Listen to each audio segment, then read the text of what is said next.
नमस्कार दोस्तों, next IAS YouTube channel पर एक बार फिर से आप सभी का स्वागत है। मेरा नाम है सपना कुशवाहा और आज का जो हमारा पूरा डिस्कशन है वो आपका प्रधानमंत्री विकसित भारत रोजगार योजना के इर्द गिर्द रहने वाला है। सबसे पहले हम ये समझेंगे कि ये स्कीम जो है वो चर्चा में क्यों है, उसके बाद हम इस स्कीम की विशेषताओं को समझेंगे, साथ ही देखेंगे इसमें कौन कौन सी चुनौतियां आ रही हैं सामने, और अंत में देखेंगे एक अभ्यास प्रश्न जिसका आंसर आपको हमेशा की तरह कॉमेंट बॉक्स में देना होगा। और इसी के साथ ये पूरा टॉपिक जो है वो स्कीम से साथ ही साथ एम्प्लॉयमेंट से जुड़ा हुआ है। अब इसी क्रम में आगे बढ़ते हुए सबसे पहले देख लेते हैं हालिया घटनाक्रम, यानी कि चर्चा में क्यों है। तो प्रधानमंत्री के द्वारा प्रधानमंत्री विकसित भारत रोजगार योजना, यानी कि जिसे कि PMVBRY भी कहा जाता है, इसके अंतर्गत 2400 करोड़ रुपए की प्रोत्साहन राशि प्रदान की जाएगी। और यही वजह है कि ये चर्चा का विषय बना हुआ। अब इसका उद्देश्य ये है कि अधिक से अधिक लोगों को रोजगार दिया जाए और इसी लक्ष्य को ध्यान में रखते हुए इसमें 2400 करोड़ रुपए की प्रोत्साहन राशि वितरित की जा रही है। अब आगे बढ़ते हैं और समझ लेते हैं इस स्कीम की विशेषताओं के बारे में, जिसे कि शॉर्ट फॉर्म में क्या कहा जाता है, PMVBRY।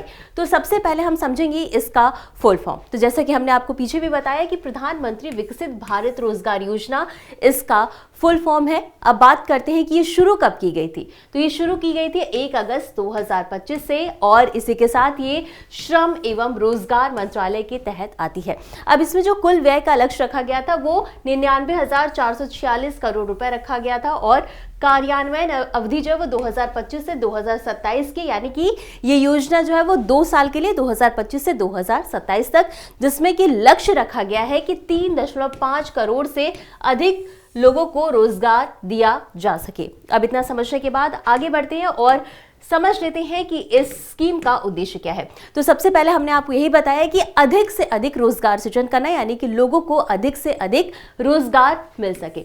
अब इसमें एक जो सबसे महत्वपूर्ण बात है वो ये है कि इसमें जो पहली बार नौकरी कर रहे हैं उनको केंद्रित किया गया है इस स्कीम के तहत। और इसमें यह भी कहा गया है कि औपचारिक रोजगार को बढ़ावा दिया जाएगा, यानी कि ऐसे रोजगार जिसमें PF मिलता है, पेंशन मिलता है, ऐसी रोजगार को बढ़ावा दिया जाएगा। साथ ही साथ सामाजिक सुरक्षा कवरेज का भी विस्तार किया जाना चाहिए, यानी कि व्यक्ति अगर जो है वो अपनी जो उनका नौकरी का पीरियड है वो खत्म हो जाए तो उसके बाद उन्हें पेंशन जैसी सुविधाएं मिल सके और वो अपने आगे की जीवन को भी चला सके।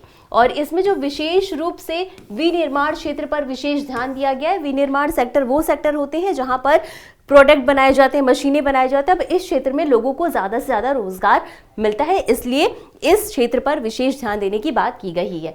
और इसी के साथ विकसित भारत 2047 के लक्ष्य को भी समर्थन देना इसका उद्देश्य है। अब ये जो पूरी योजना है इसके 2 भाग हैं। 2 भाग कौन कौन से, इनको हम डिस्कस करेंगे। तो सबसे पहले हम डिस्कस करेंगे पार्ट ए, जो है कि फर्स्ट टाइम एम्प्लॉयज पर केंद्रित है, यानी कि ऐसे व्यक्ति जो पहली बार रोजगार में आ रहे हैं, पहली बार नौकरी कर रहे हैं, उन पर ये केंद्रित है। अब इसकी पात्रता क्या होनी चाहिए कि मान लीजिए कि कोई व्यक्ति पहली बार नौकरी कर रहा है तो वो पहली बार EPFO में पंजीकरण कराएगा और उसके बाद एक कंडीशन ये भी रखी गई है कि जो भी व्यक्ति पंजीकरण कराएगा, अगर उसकी मासिक वेतन जो है वो 1 लाख रुपए या उससे कम है तभी उसे इस योजना का लाभ मिल सकेगा और सरकार के द्वारा उसे अधिकतम 15,000 रुपए प्रोत्साहन राशि दी जाएगी।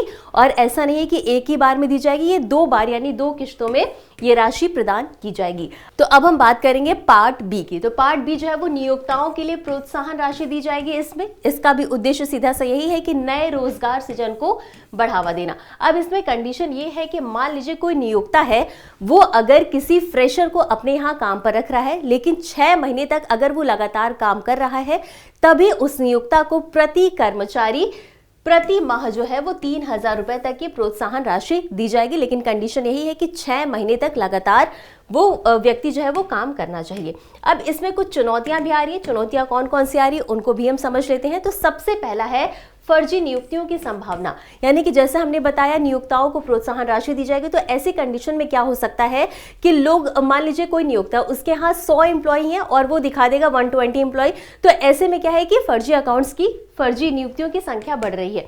साथ ही जो छोटे उद्योग होते हैं उनकी सीमित भागीदारी होती है। क्यों? क्योंकि उन्हें इसके बारे में पता ही नहीं होता है और साथ ही साथ लोगों में जागरूकता की कमी भी होती है। जो व्यक्ति है नौकरी प्राप्त करने वाला, उसके पास भी इन योजनाओं के बारे में ज्यादा जानकारी नहीं होती, साथ ही साथ नियोक्ता के पास भी जानकारी सीमित होती है। अब इसमें एक और लक्ष्य ये है कि रोजगार की गुणवत्ता सुनिश्चित करना, यानी कि ऐसा नहीं है कि कोई व्यक्ति फायदे के लिए, नियोक्ता जो है फायदे के लिए रख ले रहे हैं व्यक्ति को काम पे, लेकिन उन्हें पेंशन और बीमा जैसी सुविधाओं से वंचित रखा जाए। और अगला यही है कि दीर्घकालिक रोजगार बनाए रखना, यानी कि इसमें मेन पर्पस यही है कि सिर्फ नौकरी दिया ना जाए, बल्कि नौकरी में व्यक्ति लॉन्ग टर्म तक रहे और सभी सुविधाओं का, सभी फायदों का लाभ उठा सके। तो यही था आज का हमारा पूरा डिस्कशन का टॉपिक। इसी क्रम में आगे बढ़ते हुए देख लेते हैं इससे संबंधित एक अभ्यास प्रश्न को। तो प्रश्न है, PMVBRY के संदर्भ में निम्नलिखित कथनों पर विचार करें। आपके पास 3 कथन है। पहला कथन है, योजना का कार्यान्वयन श्रम एवं रोजगार मंत्रालय के द्वारा किया जाता है। दूसरा कथन है, प्रथम बार रोजगार प्राप्त करने वाले सभी कर्मचारियों को 15,000 रुपए की एक मुश्त सहायता दी जाती है। और तीसरा कथन है, योजना का एक उद्देश्य सामाजिक सुरक्षा कवरेज का विस्तार करना है। आपको बताना है कि उपरोक्त में से कौन सा या कौन से कथन सही है या सही है। ए ऑप्शन है केवल 1 और 3, बी ऑप्शन है केवल 2 और 3, सी ऑप्शन है केवल 1 या डी ऑप्शन 1, 2 और 3। और इस प्रश्न का उत्तर आपको हमेशा की तरह कमेंट बॉक्स में देना है। तो आज के लिए बस इतना ही। मिलते हैं अगले एपिसोड में इसी तरह कुछ अहम और जरूरी खबरों के साथ। तब तक के लिए धन्यवाद।